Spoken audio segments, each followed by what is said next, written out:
Hello मंडळी, नमस्कार. आज मी तुम्हाला एक अशा ठिकाणाबद्दल सांगणार आहे जे रणनीती, संयम आणि मराठा साम्राज्याच्या पॉवरफुल कमबॅकचे प्रतीक आहे. प्रेझेंटिंग जवळपास आणि एकदम खास सिरीजचा 5वा एपिसोड, लोहगड. पुण्याहून 60 किलोमीटर अंतरावर असलेला हा किल्ला मराठा साम्राज्याची ट्रेझरी म्हणून ओळखला जायचा. कारण छत्रपती शिवाजी महाराजांनी सुरतहून मिळवलेली संपत्ती याच गडावर सुरक्षित ठेवली होती. त्याचमुळे हा किल्ला फक्त मिलिटरी पॉइंट ऑफ व्ह्यूने नाही, पण इकॉनॉमिकली पण स्वराज्यासाठी महत्त्वाचा ठरला.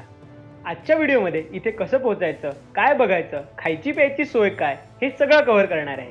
या व्यतिरिक्त शेवटी प्रो टिप्स पण आहे, त्यामुळे व्हिडिओ शेवटपर्यंत बघा. आता अजिबात वेळ न घालवता वळूया पहिल्या प्रश्नाकडे. कसं पोहोचायचं?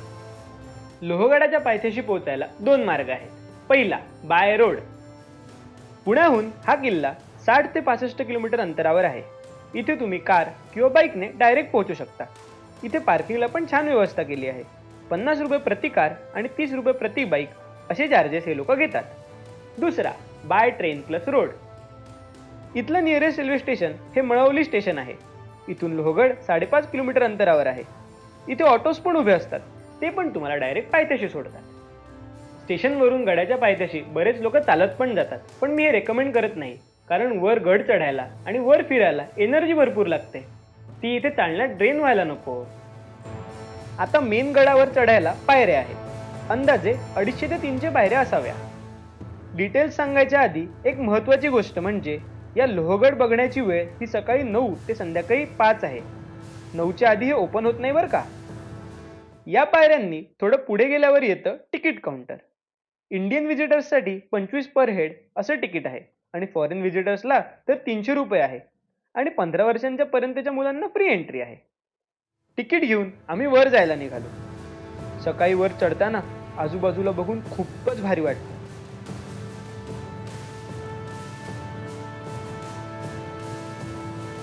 वर बघितलं की मजबूत बुलंद असा दुर्ग तुम्हाला दिसतो.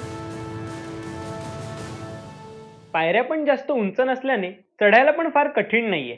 बिगिनर्ससाठी हा सुटेबल आहे. थोडं वर गेल्यावर येतो हा गणेश दरवाजा.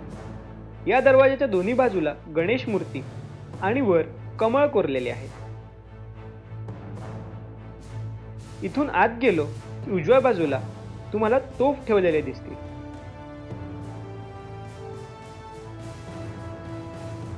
मुळात हा गडच 2000 वर्षांपूर्वीचा आहे. याची बांधणी अतिशय भक्कम असून इथली तटबंदी आणि बुरुज इतिहासाची साक्ष देतात.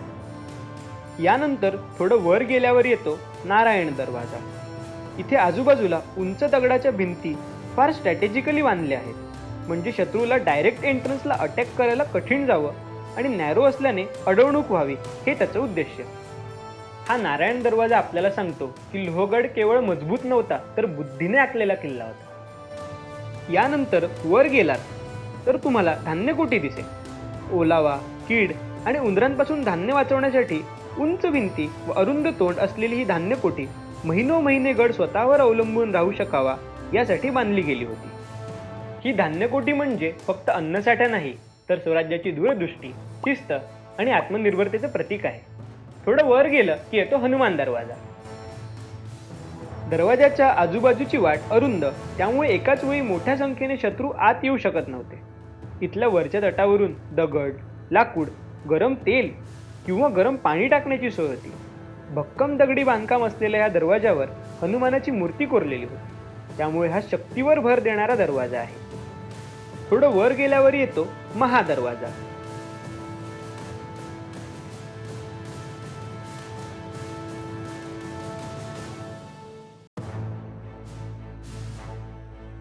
नावाप्रमाणेच भव्य आणि अतिशय मजबूत हा दरवाजा किल्ल्यावरच्या मुख्य भागाचं संरक्षण करणारा दरवाजा आहे.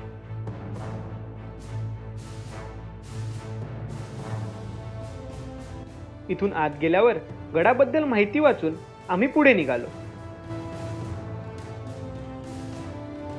वर आल्यावर लगेच पुढे लेफ्ट साईडला तुम्हाला मकबरा दिसेल. चौरस पायथा आणि अंडाकार घुमट असलेल्या या मकबरेमध्ये 2 कबरी आहेत. या मुघल सुभेदार सादत खान आणि त्यांच्या पत्नीचे आहे. मकबरेच्या शेजारी तुम्हाला तोफा ठेवलेल्या दिसतील. पूर्वी हा एक सभागृह असावा. या व्यतिरिक्त गडावर महादेव मंदिर, त्र्यंबक तलाव, 16 कोनी तलाव आणि विंचूकडा आहे. एक एक करून आपण बघूया. थोडं पुढे गेल्यावर डाव्या बाजूला महादेव मंदिर तुम्हाला दिसेल.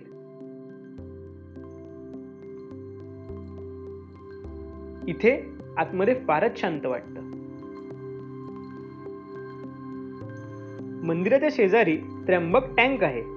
किल्ल्यावर राहणाऱ्या सैनिक आणि वस्तीकरिता पिण्याच्या पाण्याची सोय म्हणून हे टाके होते.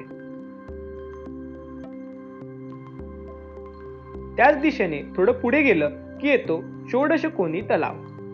याची रचना 16 बाजूंची असल्याने याला 16 कोनी तलाव असे म्हणतात. पाण्याच्या साठ्यासाठी याचा वापर केला जायचा. ते पाणी काढायला पायऱ्या पण केल्या आहेत. हा पाण्याचा टँक आहे. याला 16 साईड्स आहेत. तुम्ही बघू शकता. मला 16 साईड टँक म्हणतात.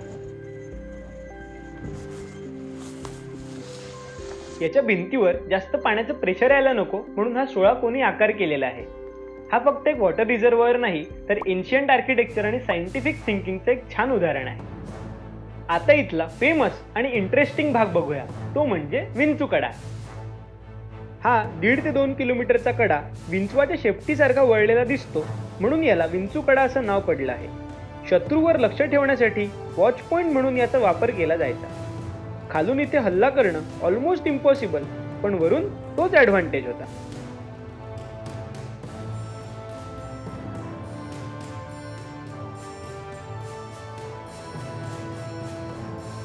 थ्रिल आणि ॲडव्हेंचर लव्हर्ससाठी ट्रेक करायला एकदम भारी पॉइंट आहे. ओव्हरऑल स्ट्रक्चर सांगायचं झालं तर इथे मकबरा, महादेव मंदिर, त्र्यंबक टाके, हा व्ह्यू पॉइंट, याच्या मागे 16 कोनी तलाव आणि विंचूकडा, हे सगळं बघून आम्ही खाली उतरायला निघालो. ॲक्च्युली या गडाची एक कमबॅक स्टोरी आहे. 1665च्या पुरंदरच्या तहात शिवाजी महाराजांना काही किल्ले मुघलांना द्यावे लागले. त्यातच हा पण एक किल्ला होता. मात्र अवघ्या 5 वर्षानंतर 1670ला महाराजांनी कोणताही मोठा रक्तपात न करता हा गड परत जिंकला. महाराजांच्या तीक्ष्ण रणनीतीची, धैर्याची आणि मुघलांच्या कमकुवतपणाची हा गड साक्ष देतो. तर आता बघूया खायचं प्यायचं काय. पायथ्याशी खाली भरपूर स्टॉल्स तुम्हाला दिसतील. इथे पेरू, चिंच, काकडी, कणीस, ताक, उसाचा रस हे सगळं मिळतं. तसं तर गडावर काही खायला नाहीये, त्यामुळे तुम्हाला लागलं तर थोडं खायला सोबत घेऊन जा. आणि इथे चालावं आणि चढावं खूप लागतं, त्यामुळे पाणी तर नक्की सोबत घेऊन जा. आणि या व्यतिरिक्त इथे भरपूर रेस्टॉरंट्स पण आहेत जिथे पोहे, मिसळ, मॅगी असे भरपूर पदार्थ मिळतात. तेही तुम्ही ट्राय करू शकता. आता मी तुम्हाला काही प्रो टिप्स सांगतो. यातील पहिली, इथला रस्ता फार वळणाचा आणि चढता आहे, त्यामुळे ड्राईव्ह करताना थोडं सांभाळून करा.